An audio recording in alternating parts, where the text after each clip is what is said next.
میرے مصطفیٰ دعوت و ہدایت کی ایک ہنسی شفق لے کر میرے مصطفیٰ میرے مصطفیٰ. بسم اللہ الرحمن الرحیم. ناظرین السلام علیکم ورحمۃ اللہ وبرکاتہ.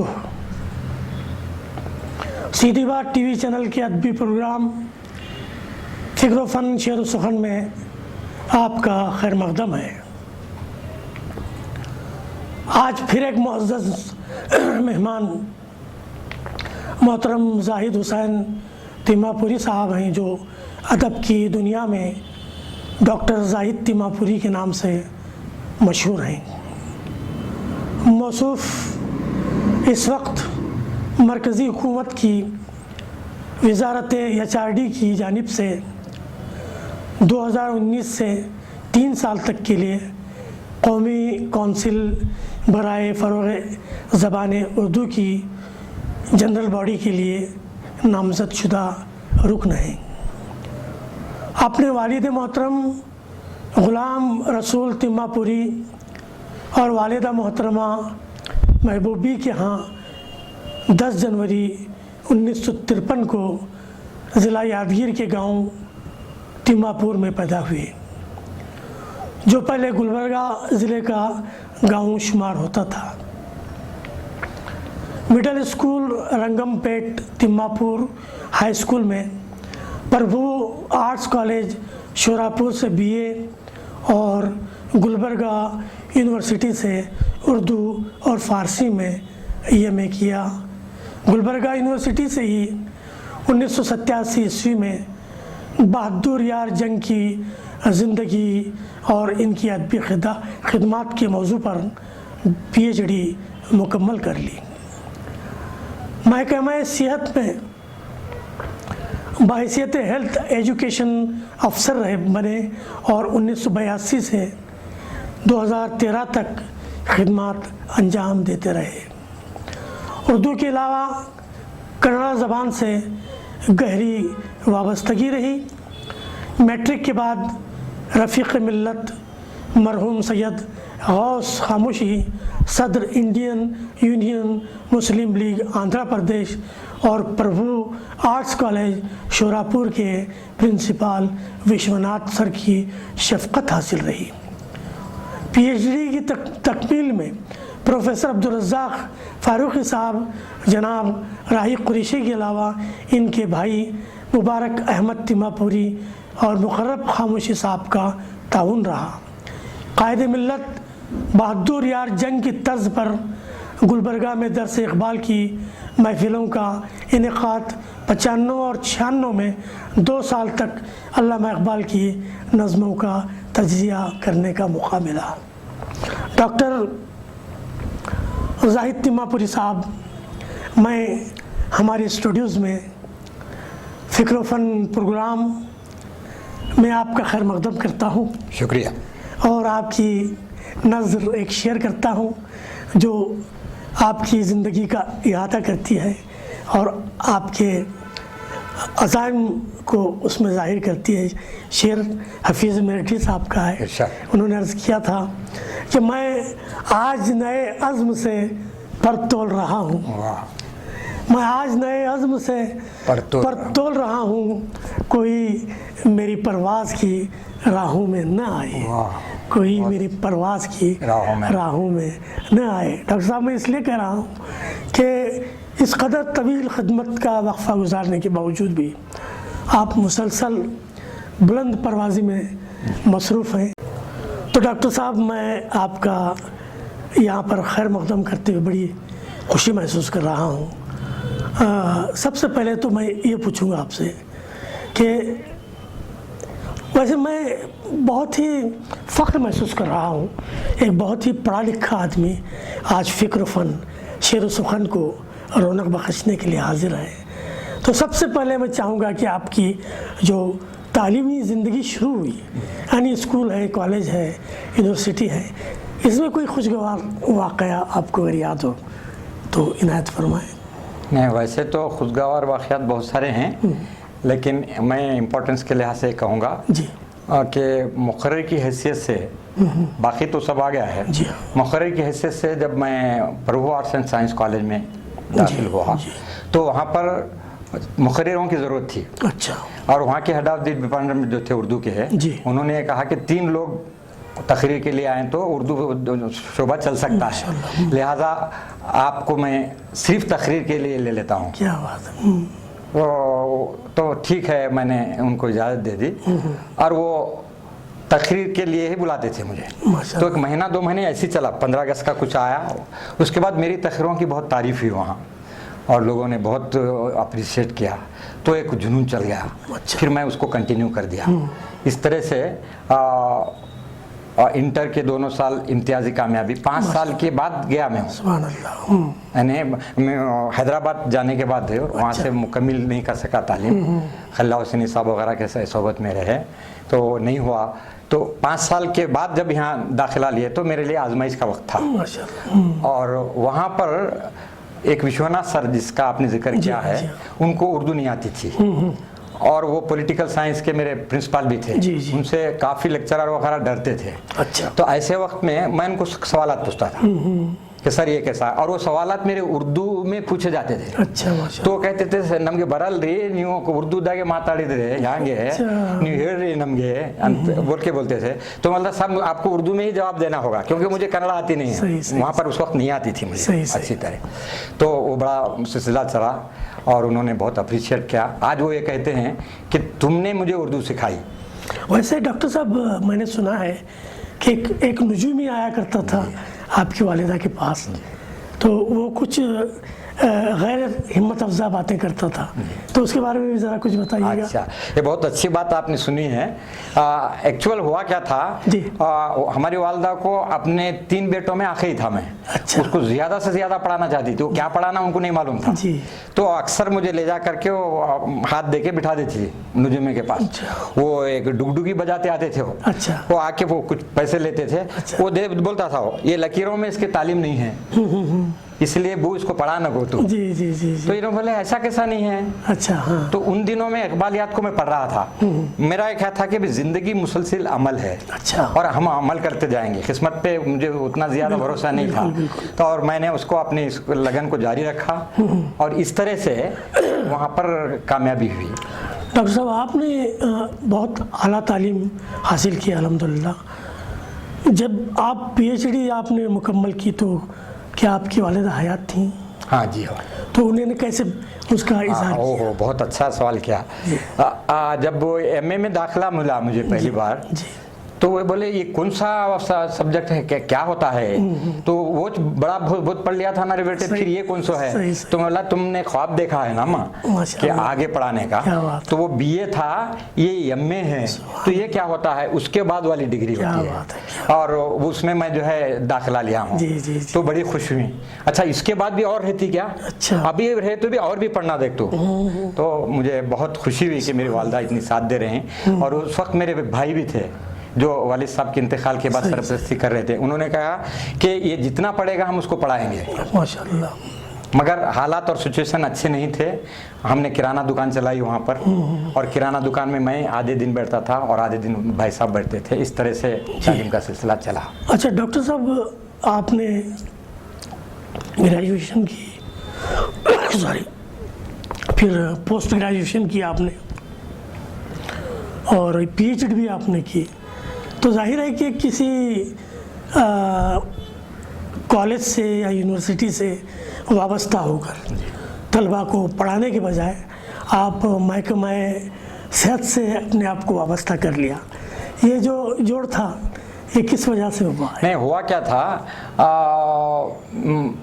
پی ایچ ڈی کے بعد میری کوئی نوکری نہیں ہوئی، ایم اے کے فرسٹ ایئر سیکنڈ ایئر میں تھا میں، کرناٹک پبلک سروس کمیشن سے مجھے بلایا گیا تو اس پوسٹ کے لیے، اچھا، میں رشوت کے بالکل اگینسٹ میں جا کر کے فیس کیا. جی جی. اور وہاں پر میں یہ سمجھتا ہوں کہ جتنے سوالات انہوں نے پوچھے اس کے سب رنگ جوابات دیے, اچھا. لیکن پورے بیداری کے ساتھ, پورے ہمت کے ساتھ دیے, تو شاید ان کو یہ بات پسند آ گئی.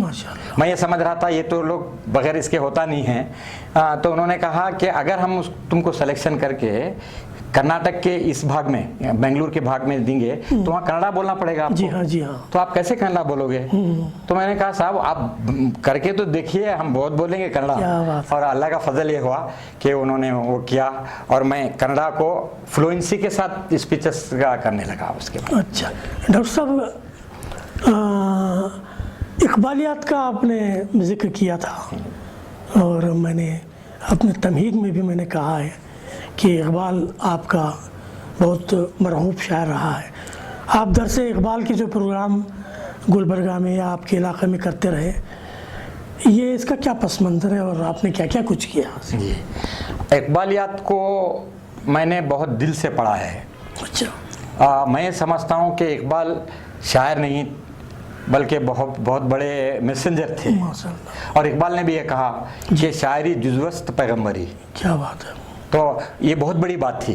اس لیے وہ جو سلسلہ میرا جو شاعری کا تھا اقبال کے ان الفاظوں پہ پہنچ گیا تو میں نے شاعری کو خیرآباد کہہ دیا. اچھا, ویسے شعر کہے آپ نے؟ ہاں وہی ایک بچپن میں امن کا پرچم, اچھا, اور پھر جواہر لال نہرو پہ, اس طرح کے وہ تھے. جب اقبال کو میں نے پڑھا اور قرآن میں کے ترجمے کے ساتھ جب میں نے دیکھا شاعروں کو بار بار وہاں کیا کہ یہ شاعری نہیں ہے, تو مجھے کچھ عجب سا لگا کہ شاید یہ میرے لیے موضوع نہیں ہے, کیونکہ میں پریکٹیکل آدمی ہوں, اس لیے میں نے شاعری کی طرف توجہ نہیں کی.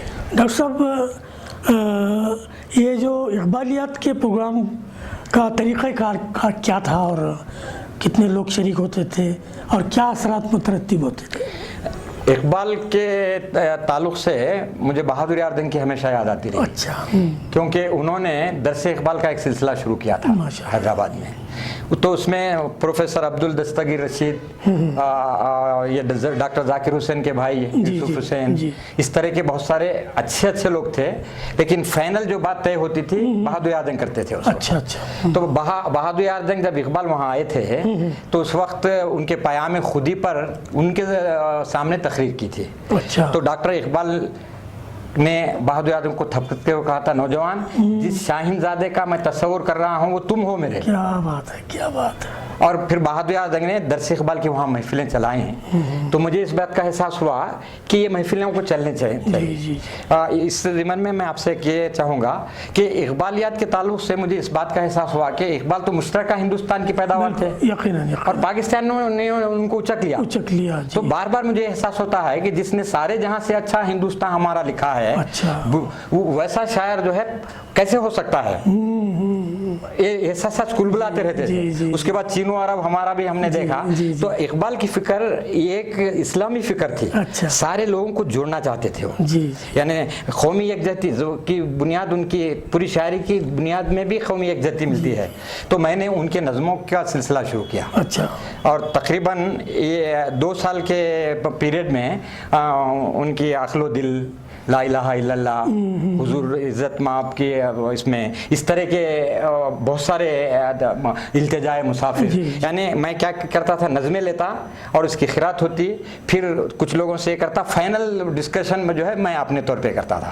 تو اس طرح سے چلا. اچھا ڈاکٹر صاحب, بڑی افسوس کی بات ہے کہ آج کہیں بھی درس اقبال کے نام سے کوئی پروگرام, کم از کم میں جانتا ہوں کہ کرناٹک میں نہیں چلتا.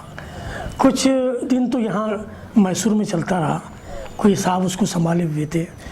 اس سلسلے میں آپ کیا اس کی تجدید کرنے کا کوئی پروگرام رکھتے ہیں؟ دیکھیے 1995 اور 96 کے بعد دوسری بار بھی میں کرنا چاہا, کچھ حالات ایسے نہیں تھے, اور بچوں کی یہاں پر جب بنگلور میں یہ چلے آئے تو مجھے بنگلور آنا پڑا. اقبالیات کا مطالعہ ابھی میرے پاس بہت کر رہا ہوں میں, اور ابھی بھی اسی نہج پر یہاں پروگرام کرنے کی میری خواہش ہے. لیکن اب کیا کہیں کہ لوگ جو ہے ایسے مل نہیں رہے ہیں.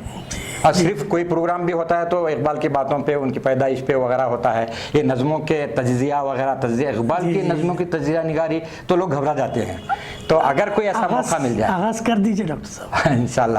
تو اس کے لیے ذرا سا ماحول ہے, ایک دو چار یہ اگر انٹرویو کے بعد اگر کوئی لوگ جاگ جائیں آپ کے انٹرویو کے بعد تو یہاں پر انشاءاللہ یہ کام ہوگا. ڈاکٹر صاحب یہ بات دیکھ کر حیرت ہوتی ہے کہ صاحب اقتدار کا ادب نواز ہونا ایک بالکل یونیک یعنی ایک بالکل منفرد بات ہے. آپ نے بہادر یار جنگ کی زندگی پر ریسرچ کیا ہے, لیکن آپ نے ان کی ادبی خدمات کا بھی اس میں ایک لائقہ جوڑ لیا ہے. تو مجھے وہ دیکھ کر حیرت ہوئی. یہ جو مقالہ آپ نے لکھا اس کا پس منظر کیا ہے ادب کے حوالے سے؟ نہیں, اصل یہ ہو گیا تھا کہ بہادر یار جنگ ایکچوئل شاعر تھے وہ. اچھا جی. اور شاعری کی بہت ساری ان کی کتابیں ہیں, میں نے دریافت کر کے اپنے اس میں دیا ہے. اس کے بعد وہ کہتے ہیں کہ میں کہاں جاتا تھا سیاست میں, اچھا میں تو ادب کے لیے پیدا ہوا تھا, اچھا, لیکن شاعری نزلہ بن کر جو ہے سیاست مجھ پہ یہ ہو گئی ہے. اچھا. تو مجھے اس بات کا احساس ہوا کہ اس نے بہت سارے کام کیے ہیں. اب ان کی بہت ساری کتابیں ہیں, اس کی تفصیلات کا ہے وقت نہیں ہے. یعنی ان کی نثر بھی ہے اور ان کی نظم بھی ہے, اور ان کے بعض اشعار تو ایسے مارکت الآراء ہیں جس کو سننے کے بعد ایسا لگتا ہے کہ اگر یہ ادب میں ہوتے پورے کا پورا وقت دیتے تو شاید بہت بڑا کام کر جاتے تھے, مگر ایسا نہیں ہو سکا کسی. ڈاکٹر صاحب آپ چونکہ کنڑی زبان میں بھی مہارت رکھتے ہیں, کیا کوئی یہ بات ذہن میں آپ کے آئی ہے کہ اقبالیات کو کنڑی زبان میں پیش کر کے غیر اردو عوام تک ان کے پیغام کو پہنچانے کا کام ہو سکتا ہے؟ ڈاکٹر اقبال کے تعلق سے کنڑا میں بھی کام ہوا ہے. اچھا. چیدہ ہوا ہے, یعنی باضابطہ طور پر پورا کا پورا نہیں ہو سکا. میری بھی خواہش ہے کہ اگر کوئی کنڑی دان مل جائے مجھے اور میں اس کو سپورٹ کروں تو پرٹیکولر خودی کے پیام کو پہنچانے کے لیے انسانیت تک یہ ایک بہت بڑا کام ہوگا. جی ماشاءاللہ. ڈاکٹر صاحب اب ذرا میں آتا ہوں ایک دوسرے موضوع کی طرف. NCPUL جو اردو کے فروغ کے لیے سرکاری ادارہ ہے, بفضل تعالیٰ HRD منسٹری نے آپ کو اس کی جنرل باڈی کا رکن نامزد کیا ہے.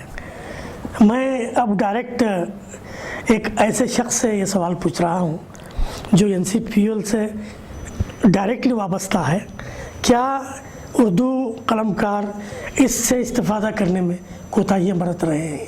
آپ کا مشورہ تجاویز اس سلسلے میں کیا ہے؟ نہیں دیکھیے, NCPUL کے ہاں سے 4 ماہنامے نکلتے ہیں. اچھا.